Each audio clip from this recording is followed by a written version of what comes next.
Welcome to On The Moneyline, a podcast by MMA Play 365. I'm Newsom and I'm here to give you this weekend's breakdowns and predictions from UFC 279, which is headlined by the hype train, Boars Khamzat Chimaev versus Nate Diaz. But just before we get into those breakdowns, as always, there's going to be a Baze AI recap. That'll be on our YouTube channel under the Baze AI playlist from the UFC prediction software from last weekend at UFC Paris. And there were a couple of really solid gems in there as well, with tons of value that would have cashed you big betting tickets as well. If you follow us on social media, you might have already seen one of those, as we shared it yesterday from a screenshot of somebody's betting slip that they sent into us.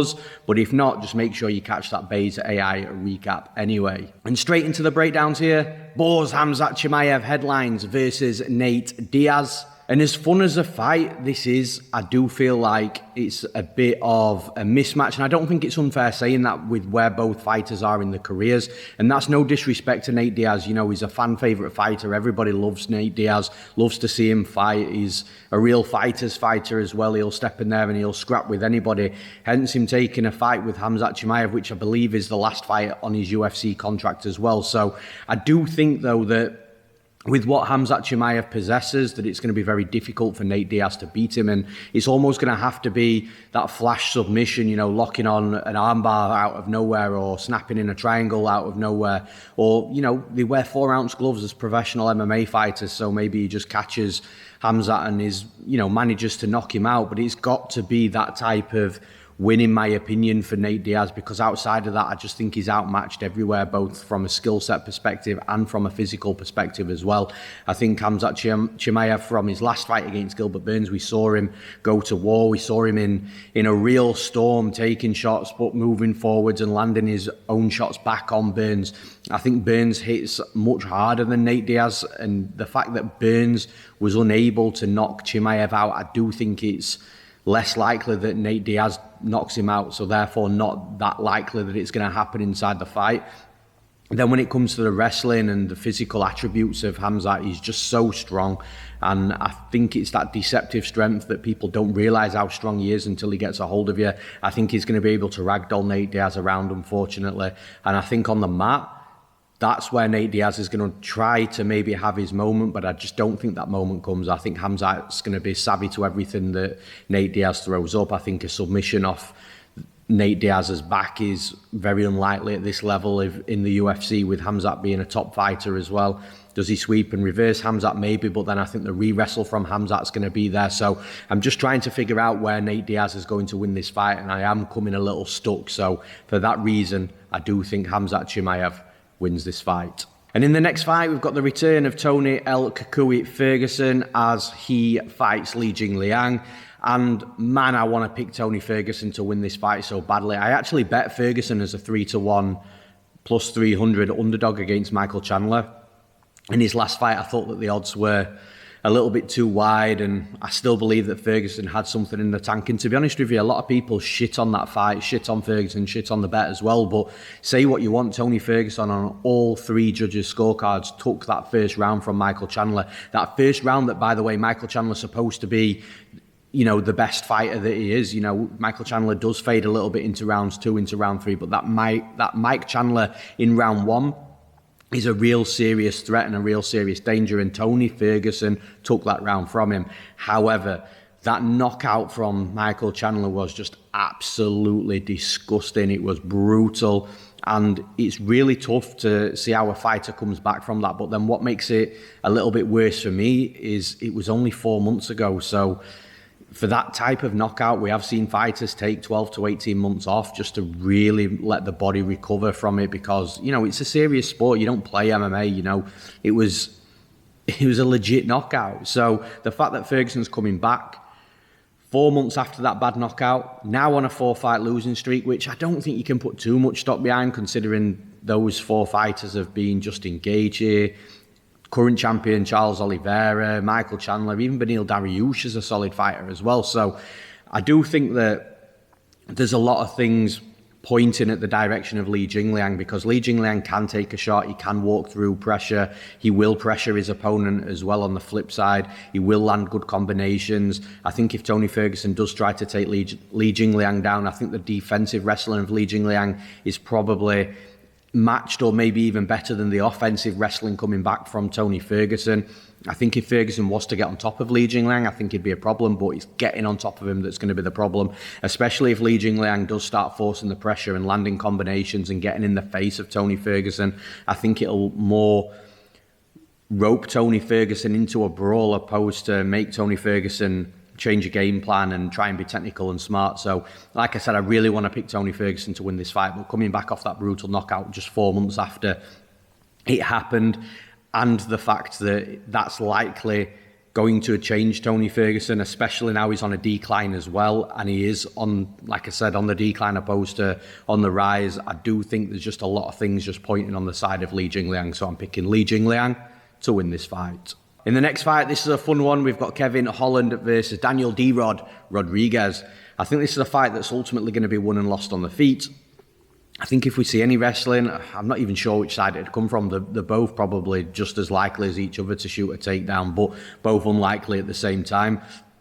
But I think if either fighter was to be put on the back, I think the other would be able to get back up. The defensive jiu-jitsu and get-up game, I think, of both fighters is better than the top heavy pressure that the opponent possesses. So I think for that reason, it is going to play out on the feet. And it's going to be an interesting fight because you've got two different striking styles here. You've got Kevin Holland, who's quick, he's elusive, come down from middleweight, so he's tall, he's long for the division as well. But then you've got Daniel Rodriguez on the other side that is a little bit more slower in regards to the movement, but has that Muay Thai style, but then does mix in kickboxing as well. He's got the forward pressure, he'll get in the face of his opponents, he'll eat a shot to give a shot.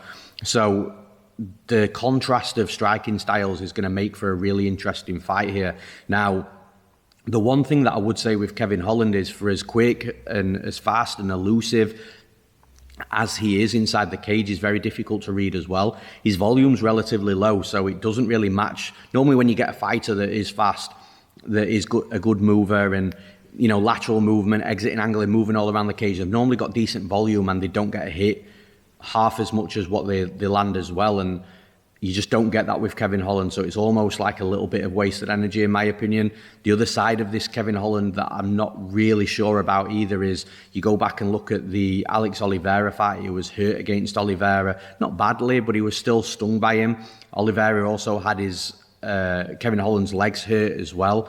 And then Oliveira also took a round from him, that first round from Kevin Holland. So I feel that if Oliveira can take a round from Holland and really get to him, especially early in the fight, then I see no reason why Daniel Rodriguez can't do that either. But what Rodriguez has got to be careful of is he just doesn't end up chasing Kevin Holland. If he does end up just starting to chase him opposed to cutting him off, then I think Kevin Holland's going to be able to get off on some strikes. And what you can't ignore is the fact that Kevin Holland, even though he did drop that round against Oliveira, even though he didn't look amazing against Tim Means in the early moments, he still finished both of those fights. So it's a really good fight, this, but like I said, I don't think that Rodriguez has got any sort of durability issues that Oliveira and Tim Means potentially had.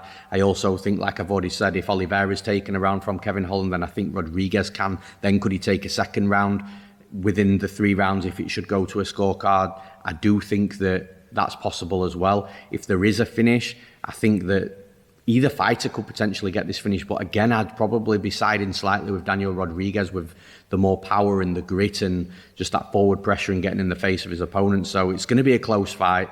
I do think it's going to be I think it's a really well matched fight. I think that both fighters are going to have their good moments in this fight, but I am going to be siding with Daniel Rodriguez to win this fight. And in the next fight, this is another fight that I think is well matched. We've got Irene Aldana versus Macy Chiasson. Now, when I first saw this fight light up on Twitter as a fight announcement, I did think that Irene Aldana was just going to go out there and smoke Macy Chiasson. But the more I look into the fight, I think that I also thought that about Norma Dumont against Macy Chiasson, and that was a split decision. Some people thought that Macy Chiasson should have won that fight. There is an argument for it. It was a close fight, but the bottom line is Macy Chiasson was a big underdog in that fight, and Norma Dumont was supposed to go in there and wipe the floor with Macy Chiasson, and that just wasn't the case. She is a young fighter. She is a fighter that's improving, but it isn't going to be an easy fight against Irene Aldana.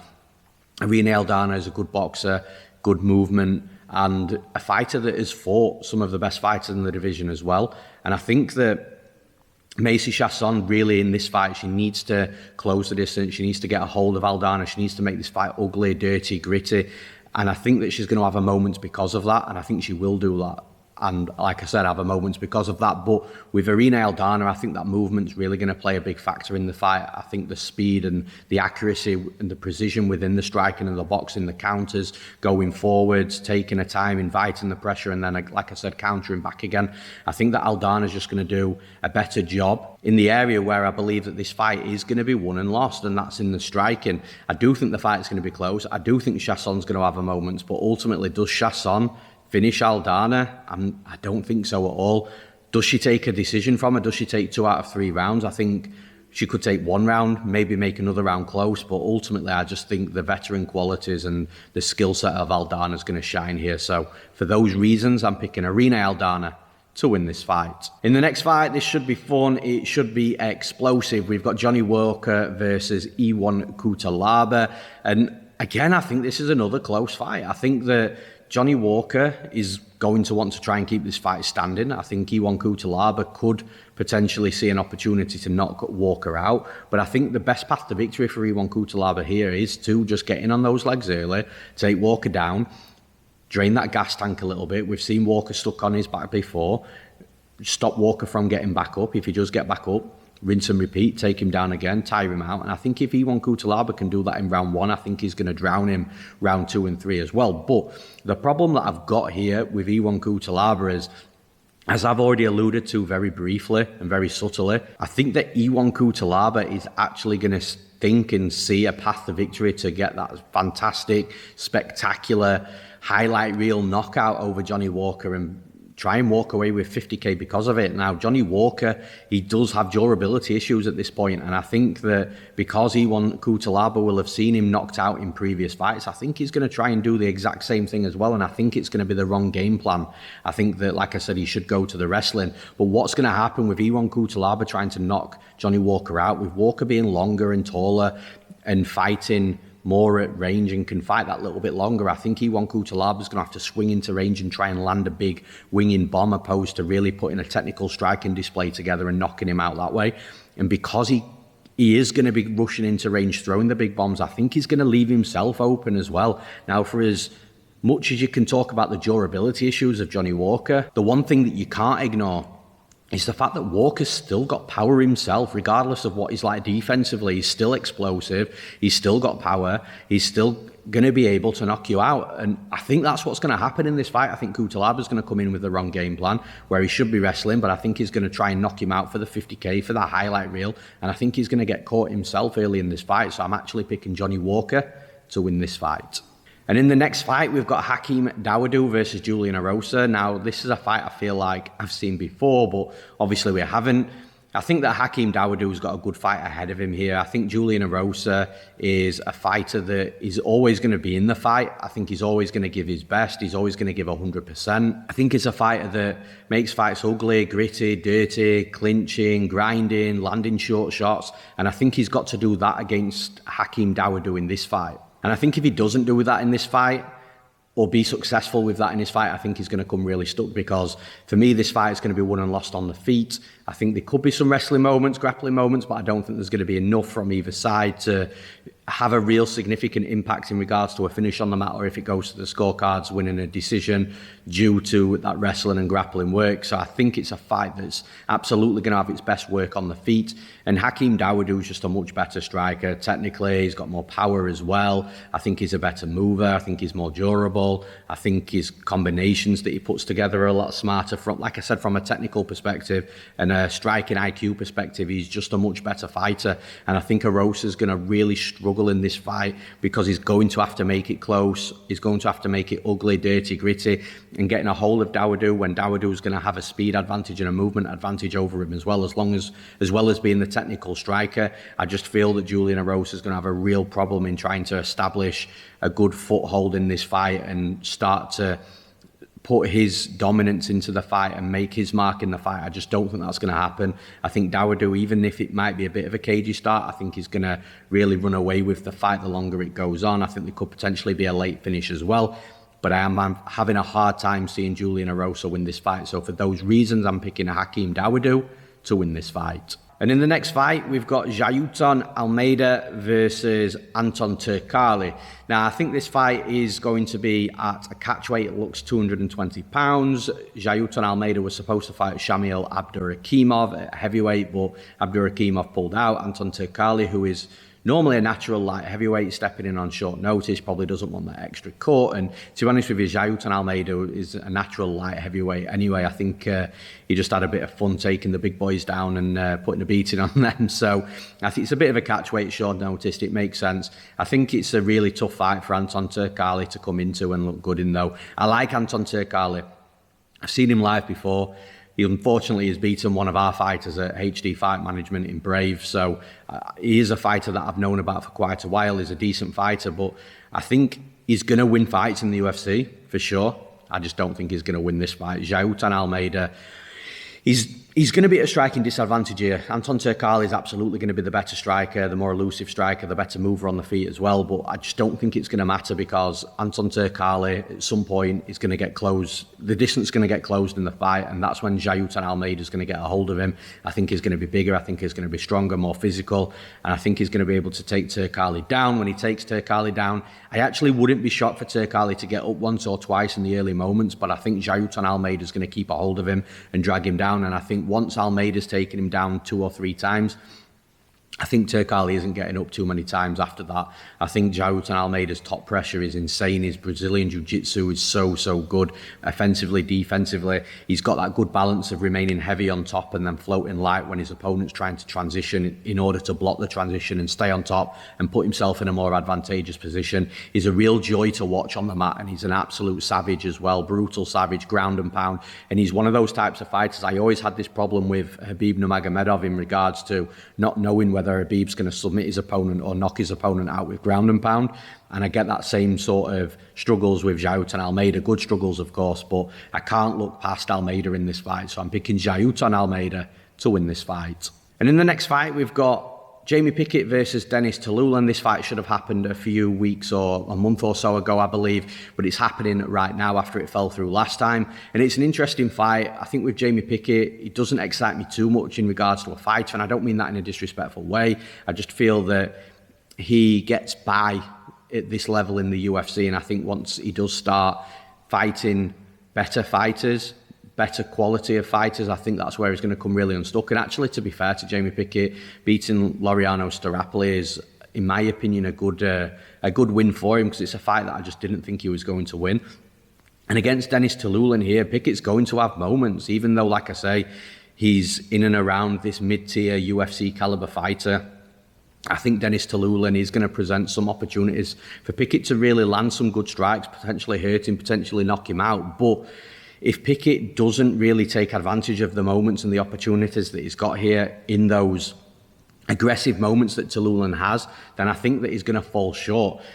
And he is going to have those moments because, like I said, Tiuliulin is an aggressive fighter. He will try and be in your face. He will try and knock you out. And with trying to knock you out and being overly aggressive and overexerting early in the fight, it's going to give you an opportunity to counter, find some holes and knock him out. But ultimately, I just don't think that knockout's going to come from Pickett. I think Pickett's going to be a little overwhelmed with the pressure and the pace and the aggression. And if he does try and come forward and knock Tiuliulin out or counter him, I think Tiuliulin's going to be a little bit faster, a little bit, like I said, more aggressive and force the action on Pickett, pushing him on the back foot. And again, from a stylistic perspective, I don't think that Pickett's going to appreciate that style of fight. So I do think that Tiuliulin's going to have a lot of success here, especially early on in this fight. I think if he takes the first round from Pickett and continues with that forward pressure and pace, I think he'll look better the longer the fight goes on. There could be a finish along the way as well, because Tiuliulin does pack a lot of power and he really does try and put your chin into Rosad as well. So I think that Pickett's potentially going to have some moments, but stylistically, I think Tiuliulin is going to have the fight that he wants here in regards to being able to push forward, to be aggressive and put the pressure on his opponent. So for those reasons, I'm going to be picking Denis Tiuliulin to win this fight. And in the next fight, we've got Jake Collier versus Chris Barnett. I don't think I'm fully over the fact that Jake Collier did get robbed last time out against Andrei Arlovski. I had money on him at plus money as well, which is always disappointing. I thought he won all 3 rounds. Somehow he managed to lose the fight. But coming back here with Chris Barnett, I do think it's a fight that the UFC have given Jake Collier as a bit of a favour, if you like, of throwing him a bone and saying, look, let's get you back in the win column. You should have been there last time out. And again, I don't mean any disrespect to Huggy Bear, Chris Barnett. I absolutely love this dude. Good energy. Looks like a really good person as well. But again, for his size and physique, he's explosive, he's athletic, and he's just a ball of energy and a ton of fun to watch as a fighter, a ton of fun to listen to when he's talking. And like I said, he seems like a real good dude to be around. But this is the fight game, and I think Jake Collier is just levels above him here. I think that Chris Barnett is going to come into this fight. He's going to look to land some hard low kicks, which is actually a strike that I like of Barnett's. And I also think that Barnett's ability to crash forwards and try and land some big bombs on his opponents is something that's really fun to watch and effective for him as a fighter as well. But I think that all this plays into Jake Collier. I don't think Barnett's really going to hurt Jake Collier to the legs too much with the low kicks. Crashing forwards, Collier's durable, he'll take a shot, but he loves that type of fight where he has to take a shot to land 2 or 3 himself. And I like Jake Collier's combinations. And this is another thing. Huggy Bear will close the distance with big shots and then land one big shot. Collier will shift, he'll move, he'll put decent combinations together. I think it's going to be a massive hand speed advantage, which in a fight that is more than likely going to be won and lost on the feet is a huge advantage for Jake Collier. I'm actually not surprised he's a big favourite in this fight. I think stylistically it suits him from a skill set perspective. I think he's a better striker than Chris Barnett in regards to being effective and just keeping a level head and keeping things a little bit more calm and composed and relaxed rather than rushing in with big strikes and trying to do jump kicks and spin kicks and all that sort of jazz that we do like to see from an entertainment perspective. But from a winning fight pick perspective, I am picking Jake Collier to win this fight. And in the next fight, we've got Norma Dumont versus the newcomer, a fighter that a lot of fans have been waiting for the debut, waiting eagerly. And Norma Dumont's fighting Danyelle Wolf. Now, Danyelle Wolf, very, very raw and new to MMA, but not to combat sports. She's got a boxing background. She was an Olympic hopeful before the Olympics decided not to include her weight class in the Olympics. So then she had to look for something else. And she found MMA. And I think that you can really see that good boxing caliber, the level of striking she's got from a hand perspective with the combinations and the speed and her reactions, as well as her opponents are coming forward, just popping a jab out quickly just to halt all the forward pressure and all the momentum from her opponent. She's a really good boxer. However, I do have quite a few concerns with Danyelle Wolf here, and I'm not surprised that she's a big underdog in this fight. One concern is in the Contender Series, she started well with her hands, as you'd expect. I think a lot of people from that point expected her to knock her opponent out. But man, her opponent came back and started lighting her up on the feet. You know, the commentators were constantly saying, and I agree with, by the way, that they couldn't believe her opponent didn't come with a clinch or wrestling heavy game plan against somebody like Danyelle Wolf.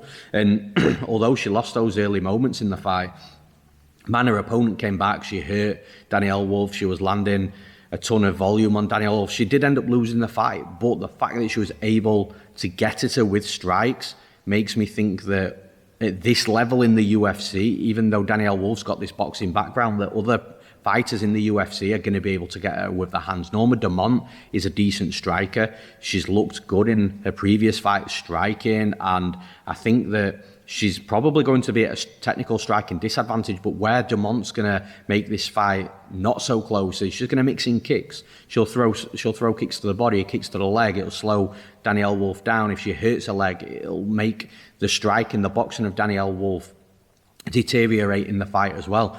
But where Norma Dumont's going to have massive advantages here is within that clinch and the wrestling and the grappling. And I think that's really going to be a massive factor in this fight. I think Dumont is going to come in with that game plan. We have seen it briefly against Danyelle Wolf. She can be controlled against the cage. Norma Dumont's really good there. She's really strong and physical for the division as well. So I think Dumont's going to be able to get into those clinch positions. She's going to be able to control the fight. I think if she scores takedowns, it's going to make it much easier and much less competitive from Norma Dumont's perspective, but on the feet as well. Norma Dumont's got to mind the P's and Q's, but it also wouldn't surprise me for her to have some good moments on the feet as well. I think all in all, this is mixed martial arts, it's not boxing. For that reason, I'm picking Norma Dumont to win this fight. And in the next fight, we've got Anheliger versus Heili Alateng.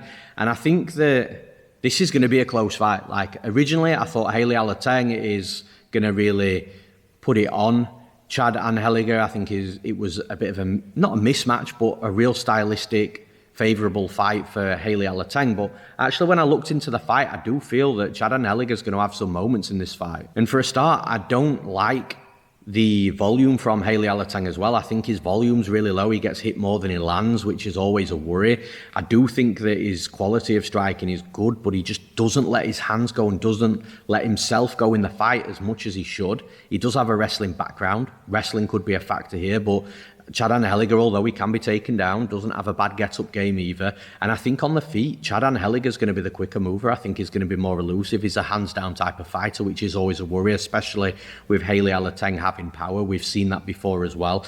But hands-down types of fighters that are confident with it are normally really elusive, good movers.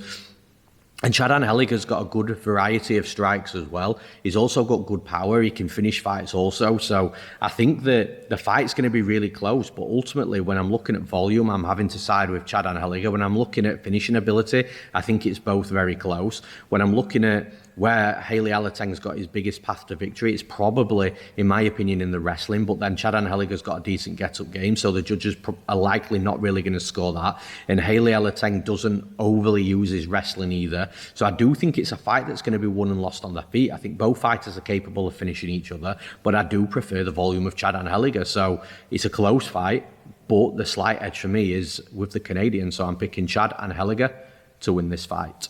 And in the next fight, we've got Elise Reed versus the newcomer Super Melee Melissa Martinez. And Melissa Martinez is a fighter I'm really excited for. I think that when you look at the quality of her striking, it's solid, but she's really young as well. Now, the thing is here, and a lot of people are going to be looking at her previous fights, the fight that, you know, she was taken down in constantly, that, you know, was very, very close, and she didn't really look like she could get anything going fluidly on the feet. You've got to remember this is a very young fighter, but also a fighter that's got kickboxing experience, a fighter that appears to have a lifetime of striking experience as well. Now, the one real thing here that's so interesting is the fact that Martinez hasn't fought in 3 years. Now, a lot of people look at that as inactivity, and why has she not fought for 3 years?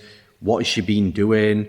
Normally, the case for a fighter this young that hasn't been fighting for 3 years is they're going away, they have that little bit of a break, and they really hone the skill set and improve drastically across the board.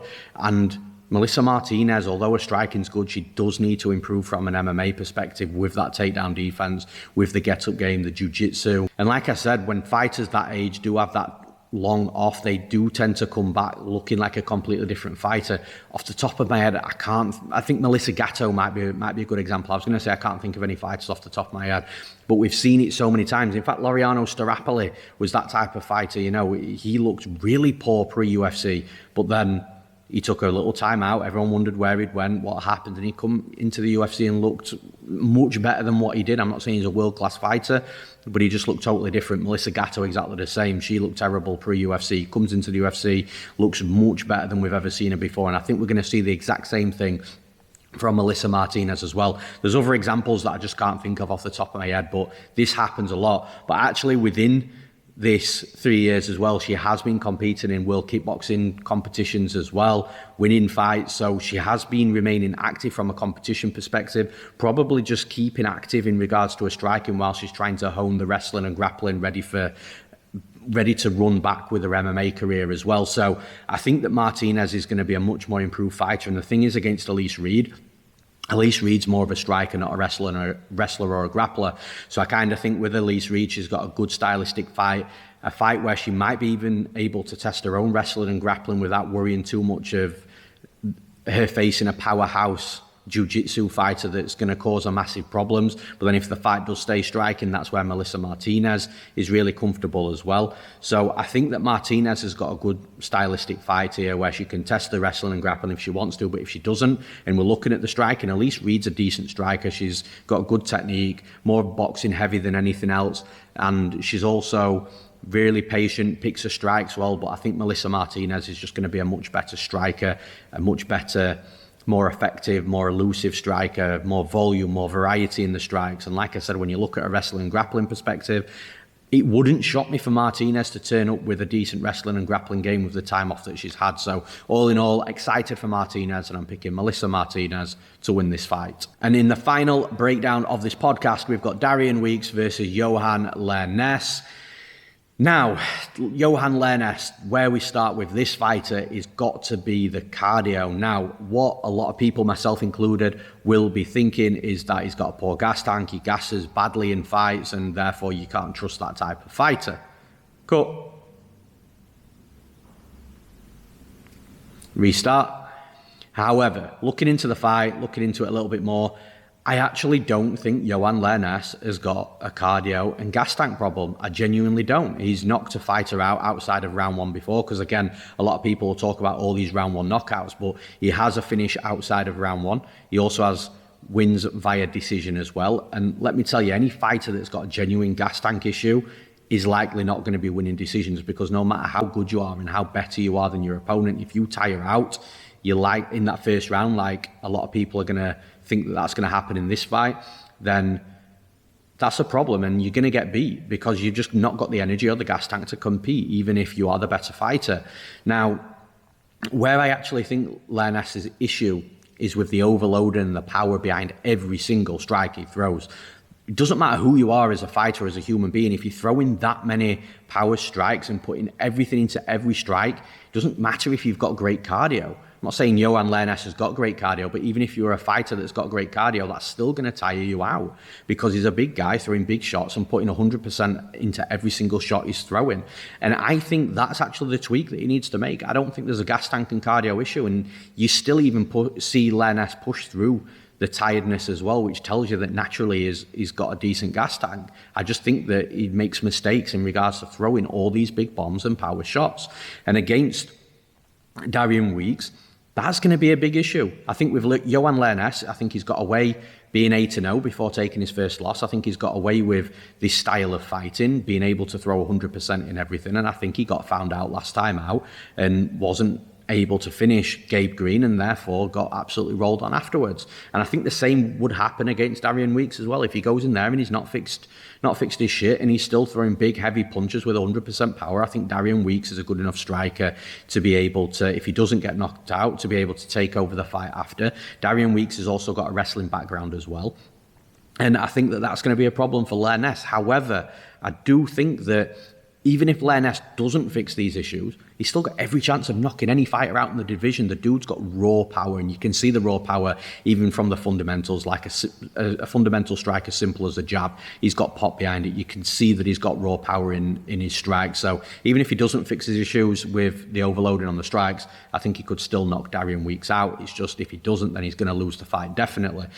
But I feel that if he does just tweak things a little bit and just takes 10-20% off each strike, maybe even if it's just 50% of strikes, he takes 10-20% off, I think he's going to be a much more effective fighter. In regards to the wrestling here, I think Darian Weeks could score takedowns, but Lernes is big, he's strong, he's physical. That acts as a good first line of defense.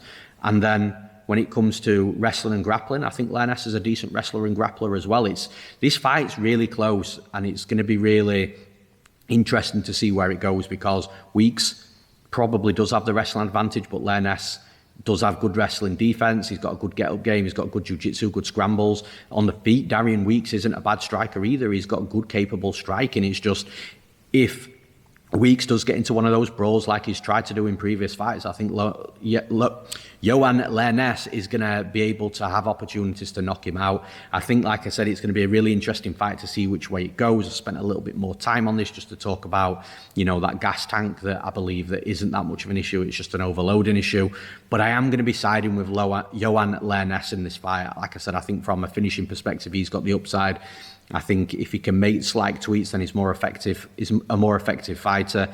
But where it does come as a worry is if he doesn't fix his issues and he doesn't knock Darian Weeks out, then it's likely going to be a very similar fight to what we saw last time with Weeks taking over. But I am going to be siding with Johan Lernes. So I'm picking Johan Lernes to win this fight. And that's all for the breakdowns and predictions for this weekend's event at UFC 279. As always, I appreciate you guys tuning in, listening to the breakdowns. I appreciate everybody commenting as well. I do try and get back to everybody that I can inside those comments. And once again, I always appreciate likes to the video, the subscriptions to the MMA Play 365 YouTube channel. We are trying to get to 1,000 subscriptions. So if you are listening to this, just please hit that subscribe button, support us in every way you can. I would really appreciate that. Aside from that, I'm Newsome. Thanks for listening. We'll see you again next week.